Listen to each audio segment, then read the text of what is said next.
We're here to have a good time and worship the Lord, so let's all stand together.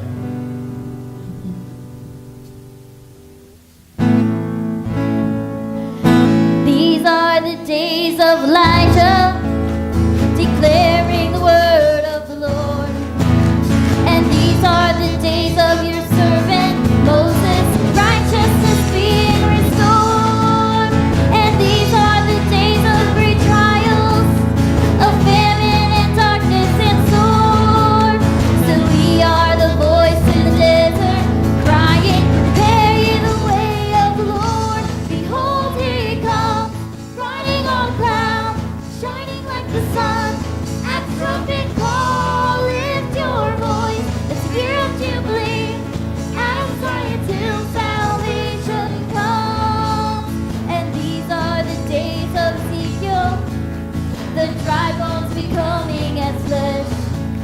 And these are the days of your servant David, rebuilding a temple of praise. And these are the days of the harvest, the fields are as white in the world. And we are the laborers in your vineyard, declaring the word of the Lord. Behold, he comes, riding on a cloud, shining like the sun. At trumpet call, lift your voice, it's the year of Jubilee. Out of Zion till salvation comes.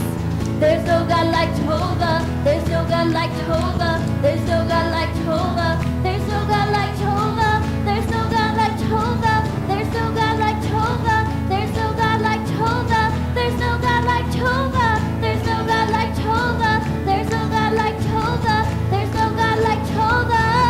Behold, he comes, riding on a cloud, shining like the sun. At trumpet call, lift your voice, it's the year of Jubilee. Out of Zion till salvation comes.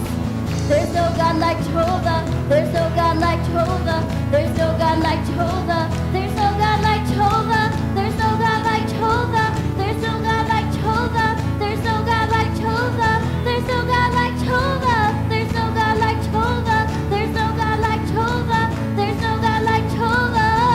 Behold, he comes, riding on a cloud, shining like the sun. At trumpet call, lift your voice, it's the year of Jubilee. Out of Zion till salvation comes. Behold, he comes, riding on a cloud, shining like the sun. At trumpet call, lift your voice, it's the year of Jubilee. Out of Zion till salvation comes. Out of Zion till salvation comes. Out of Zion till salvation comes.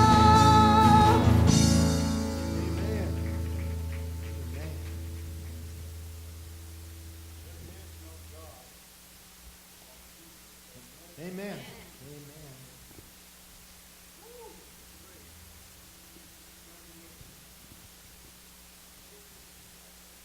No.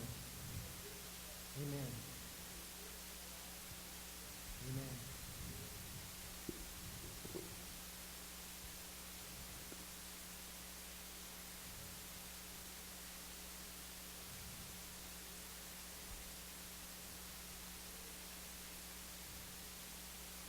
Amen.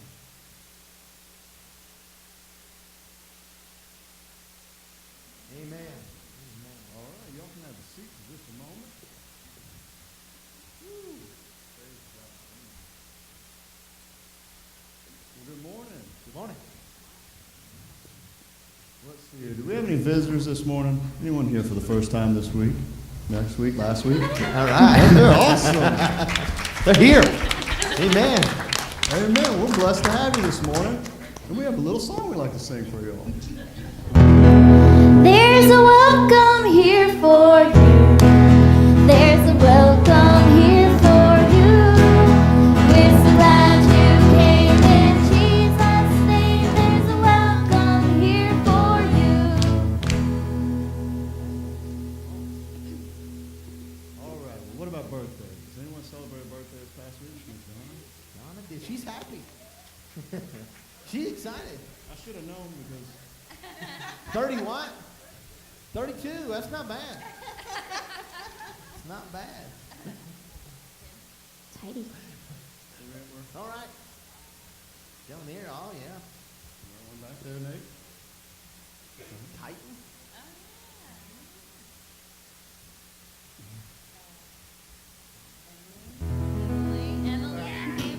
Emily. Oh, let's sing them happy birthday. Happy birthday to you. Happy birthday to you. Happy birthday, God bless you. Happy birthday to you. I just love when you look at a little one and it's like the awesomest gift in the world, a pencil. They said, touch it down, I got you. All right. Well, what about anniversaries? Anyone celebrate anniversary this past week? All right. Well, we got a few announcements here. And as a reminder, we will be staying after service today to finish decorating for VBS. We will be eating a lunch together immediately after. So everybody invited, please join us and get this work ready to get prepared for these children. Many hands will make light work. Living Water Prayer Team will have a booth at the Christian Resource Center Back to School Bash on August 4th. Please sign up on the bulletin board if you are able to help us with this event. And it's a pretty cool thing. If you're interested to learn anything about it, ask Brother Larry back there. I'm sure he can tell you some information. VBS is such an important life-changing mission. If you are not directly involved in VBS, we ask you spend your time this week praying and seeking an outpouring of the Holy Spirit on all the workers and children. Their little hearts need Jesus. Amen. Amen. And one last thing, there will not be an evening service tonight since we'll be having the lunch and decorating this afternoon. Usually we get a little tired and wore out and sweaty and get running around. So if anybody's not here that you know of, let them know that we will not be having service this evening. And I'm going to hush my mouth and put this mic down, and we'll get back to what we're here for. Offering baskets are down front. Let's all stand together.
At your name, angels will bow, the earth will rejoice, your people cry out. Lord of all the earth, we shout your name, filling up the skies with endless praise, Yahweh, Yahweh, we love to shout your name, oh Lord.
I lay down my life. I take up my cross. Jesus,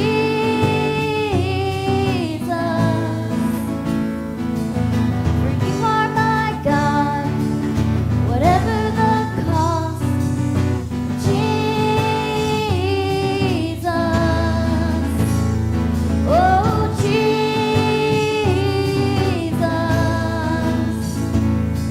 my heart is yours.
Yeah, he loves us. Oh, how he loves us. Oh, how he loves us. Oh, how he loves.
your presence. Thank you for stirring up in this house today. Thank you for stirring in our hearts and our minds, Father God. We thank you for your presence, your mighty power, Father God, that reigns on high, Father God, and on this earth. Lord Jesus, we thank you. We just ask, Father God, that you do what you want to do. Lord Jesus, you have the reins. You reign on high. Have your way, Father God. Have your way in the word and the truth, Father God. Have your way in wisdom and knowledge upon our minds and our hearts, Lord Jesus. Speak to us. Speak to our hearts. Speak down to the depths of our souls, Father God. And let it spring forth something beautiful and miraculous, Lord Jesus. Where they may lay crumbles of walls, Father God, may you grow something amazing, Lord Jesus. And so we just ask, Lord, Father God, do the very thing you want to do here today in each one of us as a body in Jesus Christ. Do it. Lord Jesus, have the reins. It's yours. We love you, Lord. We thank you. Amen.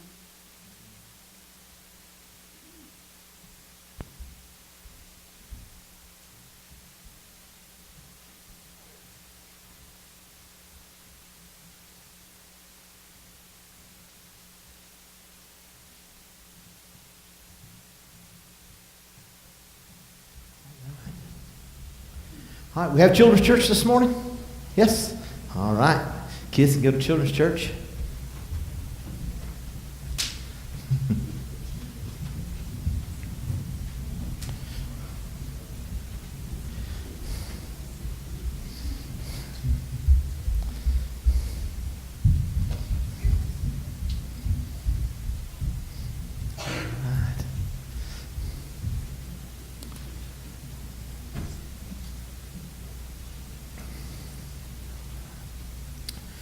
All right, well, you guys know we're finishing up the Sermon on the Mount of the Beatitudes. We're going to be in chapter 7 of Matthew this morning. Before we get there, I just want to share something with you.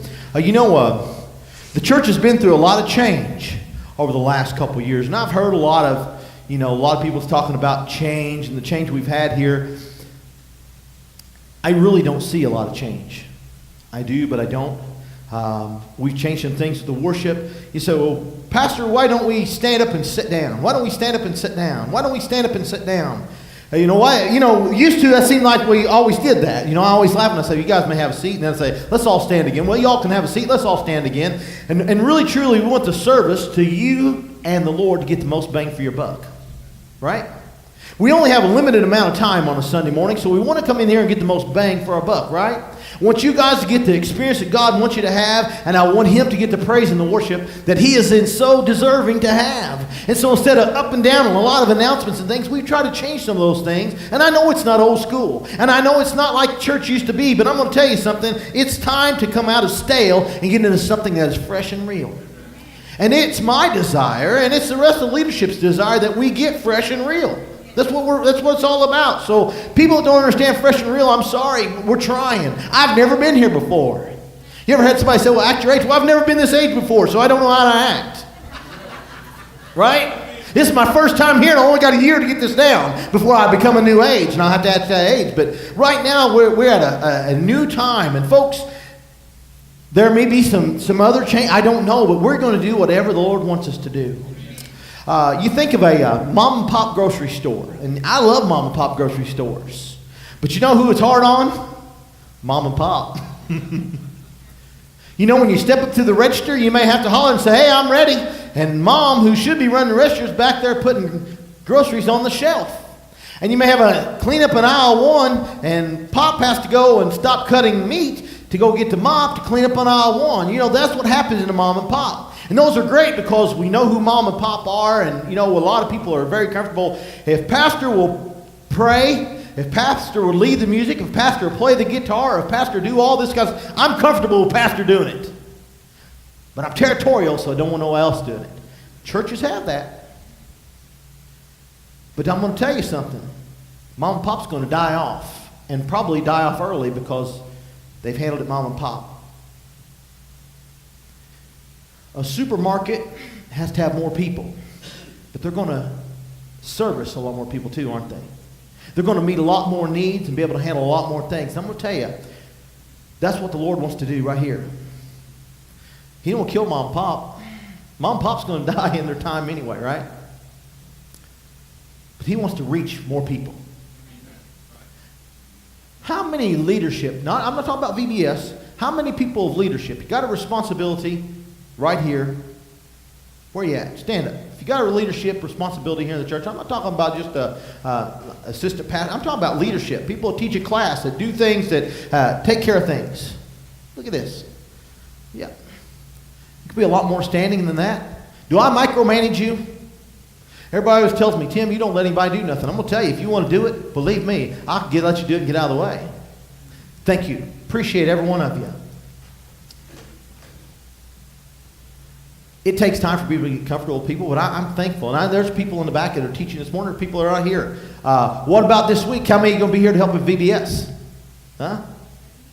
75 people going to teach with help with VBS this week. Isn't that awesome? Hey, I'm going to take you. Amen. More hands make light work. If folks are trying to build the kingdom, if a church is trying to build the kingdom, if they're trying to take care of the church, they're trying to build the kingdom, they're trying to reach the lost, they're trying to be in the schools, they're trying to take care of release time, they have all these things doing, it can't be too bad, can it? Right? It's when they're not trying to reach anybody that we should have a problem. When people are trying to reach, and the vision of leadership and the vision of the church is to not, I don't want to stay right here on 513 Elm Street. I'm thankful to be here as a pastor, and this is where I hope I die as pastor here. That's okay with me. It's okay. And you know what? Really, truly, I don't mean it like that. Hope I die, get to stay in church here. I hope I live long enough not to be the pastor when I die.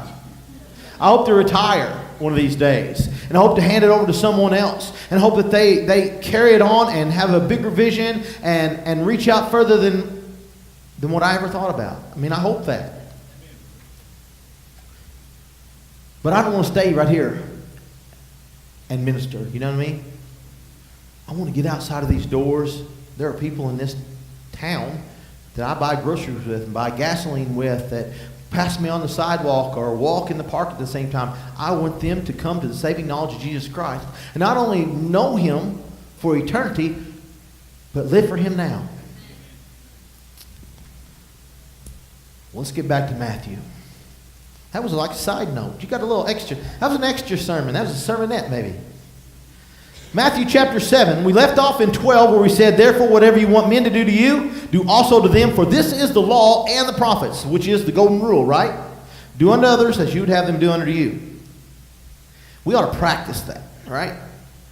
It ought to be an absolute for a Christian. Verse 13. It says, enter by the narrow gate. For wide is the gate, and broad is the way that leads to destruction. And there are many who go in by it. Because narrow is the gate, and difficult is the way which leads to life, and there are few who find it. Those two go exactly together. Right here in the middle of all this teaching, he stops right here and teaches something. And many times, I do believe this has to do with salvation, but I also believe it has to do with now. If you're born again this morning, you have went into a narrow gate. There are many people on this planet today that believe that they are going to attain heaven. In certain religion or in certain cultures, they believe that, giving their life for their country, I'll fly a plane into a building and I will have 70 virgins. When I reach heaven, I'm going to tell you, you're going to reach flames. It's the truth.